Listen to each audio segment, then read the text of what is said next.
அருளை உருவான அன்னை விஷ்ணு துர்க்கை திருக்கருணையாலே 2025 மேஷராசி அன்பர்களே உங்களுக்கு எப்படி இருக்கும் அப்படின்னு பார்த்தீங்கன்னா 7:30 ஏழரை நாடு சனி விடப்போகுது. மேஷத்துக்கு ஏழரை நாடு சனி. ஜனவரி, பிப்ரவரி, மார்ச் மாதம் சனி பெயர்ச்சி. உங்கள் வீட்டுக்கு சனி பகவான் வருகின்றார். சாமி ஏழரை நாடு சனியாக இருக்குது, பயமாக இருக்குது சாமி, பயப்படாதீங்க. சனி பகவான் என்பது இட் இஸ் எக்ஸாம், ஒரு பரீட்சை தான். யார் யார் எப்பேற்பட்டவங்க அப்படின்னு சொல்கிறதுக்கு தான் இந்த சனி பகவான் வராரு. ஆனால் நிறைய பேர் இந்த சனி பகவானை என்ன பண்ணிட்டாங்க, சனி பகவான் வணங்கக்கூடியவர்கள். அப்பா ஏழரை பிடிச்சிச்சா, அது நல்லது. 7:30 is a good things for your life. இப்போ கடந்த காலத்தில் நீங்கள் யாரெல்லாம் உங்களை ஏமாற்றியிருந்த மேஷராசிக்காரங்க ரொம்ப புத்திசாலிக்காரங்க. மொத்தவங்க முகத்தை பார்த்தாலே என்ன சொல்றீங்க, அவன் யாரு, எதுக்கு வந்துக்கிறான், எப்படி வந்துக்கிறான் எல்லாம் தெரியும். இந்த பாடத்தோடு அதிக பாடம் கற்றுக் கொடுப்பதற்காகத்தான் மேஷராசியில் மார்ச் மாதம் 2025 சனி பகவான் உங்கள் வீட்டில் வரப்போகிறார். எல்லாம் புரிஞ்சுக்கிறோம். அதனால் சாமி எனக்கு ரொம்ப பயமாக இருக்குது, ஏழரை நாடு சனி எனக்கு ரொம்ப கஷ்டமாக இருக்குமா அப்படின்னா இல்லை. அதெல்லாம் நீங்கள் சூரியன் உங்களுக்கு சூரியன் பிரதானமாக இருக்கும்போது சனியால் நீச்சம் தான். சனியால் உங்களுக்கு பாடம் கற்பிக்கப்படும்.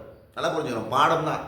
என்ன பாடம்? ஒரு எக்ஸாம் எழுதுறீங்க. ஒவ்வொருத்தரையும் பார்த்து ஒவ்வொரு எக்ஸாம் எழுத போகிறீங்க. இதுதான் ஏழரை நாடு சனியா அப்படின்னா நினைக்காதீங்க. 7:30 நடந்து போச்சுயா எனக்கு கஷ்டமாக வரும் அப்படிலாம் கிடையாது. சனி பகவான் ஒரு பாடத்தை கற்பிப்பார். நம்ம நல்லா புரிஞ்சுக்கணும். இப்போ யங்ஸ்டர்ஸ், நான் சின்ன பிள்ளையா இருக்கிறேன், பிறந்தவனும் இப்போ நான் இன்னைக்கு 2025 மே மாதம் ஒரு பிள்ளை, ஜனவரி மார்ச் மாதம் ஒரு பிள்ளை பிறகுன்னு வச்சுங்க, அவன் ஏழரை நாடு சனி. அவங்க அப்பாவுக்கு என்ன நடக்கும், அவனுக்கு தேவையானதெல்லாம் கொடுக்கக்கூடிய ஆற்றல் அவங்க அப்பாவுக்கு நடக்கும். நல்லா புரிஞ்சுக்கணும். For every action there is an equal and opposite reaction. எப்பெல்லாம் இந்த ஏழரை நாட்டு சனி வருகிறதோ அப்போதெல்லாம் அதில் ஏற்படக்கூடிய பாடத்தை நாம் கற்றுக்கொள்ளணும். அப்ப சனி பகவான் மேஷராசிக்கு நீச்சத்தில் இருக்கிறார். நீச்சத்தில் இருக்கும் போது ஒன்றும் பண்ண முடியாது. ஆனால் நீ பயந்தா பண்ணலாம், பயந்தா பண்ணலாம். மேஷராசி அன்பர்களே 2025 உங்களுடைய ராசி எப்படி இருக்கும் என்றால் பேஷாக இருக்கும். நிறையா மாற்றுதல் உங்களுக்கு கிடைக்கும். அதனை தொடர்ந்து ஜனவரி, பிப்ரவரி, மார்ச் தொடர்ந்து குரு பயிற்சி வருது. குரு பயிற்சி உங்களுக்கு சிலவிதமான பாடங்களை கற்பிப்பார். இதை புரிஞ்சுக்கணும் மேஷராசி அன்பர்களே, இதையும் புரிஞ்சுக்கணும். இப்போ ஏழரை நாளாக வரக்கூடிய பாடங்களும் குருவால் கொடுக்கக்கூடிய உபதேசங்களும் புரிந்து கொண்டால் உங்கள் வாழ்க்கையில் அடுத்த படியை போகலாம்.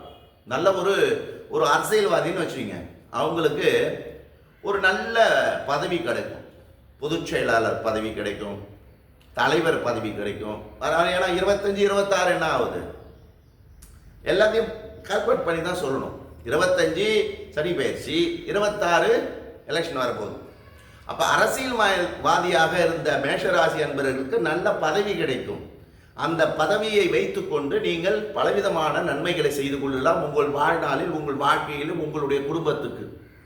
எனவே இதை ஏழரை நாடு சனி சனி பகவான் வருகின்றார் அல்லவா, ஜனவரி, பிப்ரவரி, மார்ச் மாதம் 2025 வரும்பொழுது உங்களுக்கு பலவிதமான பாடங்களை கற்பிக்க வருகிறார். உடைய உங்களை பயமுறுத்துவதற்கோ அச்சுறுத்துவதற்கோ வரல. பகவான் என்ன செய்வார், உபதேசிப்பார். சனி பகவானை போய் சனி பகவான் போல பெரிய ஒரு பாடத்தை கற்பிப்பற உலகத்தில் யாருமே கிடையாது. அதனால சனி பகவான் வந்துட்டாரு, ஐயோ நான் ஏழரை நாள் சனி போயிட்டு அங்கே போய் உட்காந்துக்கணும் அப்படின்னா இது பண்ணணும் அது பண்ணலாம். நீங்கள் கேஷுவலாக நீங்கள் இருங்க. மேஷராசி கேஷுவலாக நீங்கள் இருங்க. இந்த சனி பயிற்சி உங்களுக்கு ஒரு துன்பத்தையும் ஏற்படுத்தப்பட மாட்டாது. ஏன்னா உங்களுடைய ராசியில் சூரியன் உச்சம் இருக்கிறாரு, சனி வந்தால் நீச்சமாக தான் ஆகும். எனவே மேஷ ராசி அன்பர்களே, இந்த சனி பகவான் உங்களை எந்த ஒரு தூண்டுதலும் பண்ண மாட்டார். நீ பயந்து அடிப்பார். பயம் இல்லாமல் இருக்கணும். ஏன்னா உனக்கு சூரியன் உச்சம். சூரியன் உச்சமாக இருக்கும் போது சனியால் ஏற்படக்கூடிய, நல்லா புரியும், சொல்லுவாங்களே பரமசிவன் கழுத்திலிருந்து பாம்பு கேட்டது கருடா சௌரிக்குமான், அந்த அந்த மாதிரி நிலைமையில தான் நீங்கள் இருப்பீங்க. எங்கே இருப்பீங்க? நீங்கள் சூரியன் உச்சத்தில் இருக்கும்போது சனி பகவான் என்ன செய்ய முடியும்? ஒன்றுமே செய்ய முடியாது. அதனால் இந்த 7 நாடு சனியை கண்டு பயப்படாதீர்கள். வருகின்ற 2025 உங்களுக்கு மேஷராசி அன்பர்களே உங்களுக்கு பலவிதமான நன்மைகளை தரப்போகிறது. அந்த நன்மைகளை நீங்கள் அணிவித்துக் கொண்டு மற்றவர்களுக்கும் நல்ல உதவி செய்யுங்கள். அதுக்கப்புறம் ஒரு என்ன பரிகாரம் சாமி செய்யலாம் அப்படின்னு சொன்னீங்கன்னா, உங்களுடைய இஷ்ட தேவதை, இஷ்ட கடவுள் யாருன்னு பார்த்தீங்கன்னா முருகப்பெருமான். அந்த மார்ச் மாதம், ஜனவரி மார்ச் மாதம் 7:30 ஆவரைக்கும் போது தினம்தோறும் காலையில் ஒரு 4:30 மணிக்கு ஏஞ்சிங்கன்னா உடனே நல்லது நடக்கும். இல்லை என்னால் முடியாது 8, 9, 10 மணிக்கு தான் நான் செய்ய முடியும்னா பண்ணுங்க. கந்த சஷ்டி கவசம் கேளுங்க. கந்த சஷ்டி கவசம் படிக்கணும். முடிஞ்சால் படிங்க. இல்லை சாமி எனக்கு முடியாது, படிக்க முடியாது அப்படின்னு சொன்னீங்கன்னா காதால கேளுங்க. யூடியூப்பில் போய்ட்டு கந்த சஷ்டி கவசம் கேளுங்க. கேட்டுக்கினே இருங்க. ஒரு 48 நாள் கேளுங்க. உங்களுடைய வாழ்க்கையில் பல பல மாற்றங்கள் வரும். மேஷராசி அன்பர்கள் அனைவருக்கும் ஆங்கில புத்தாண்டு நல்வாழ்த்துக்கள். நல்லது நடக்கும், நல்லதே நடக்கும். திருச்சிற்றம்பலம், தில்லையம்பலம், சிவசிதம்பரம், அருணாச்சலம்.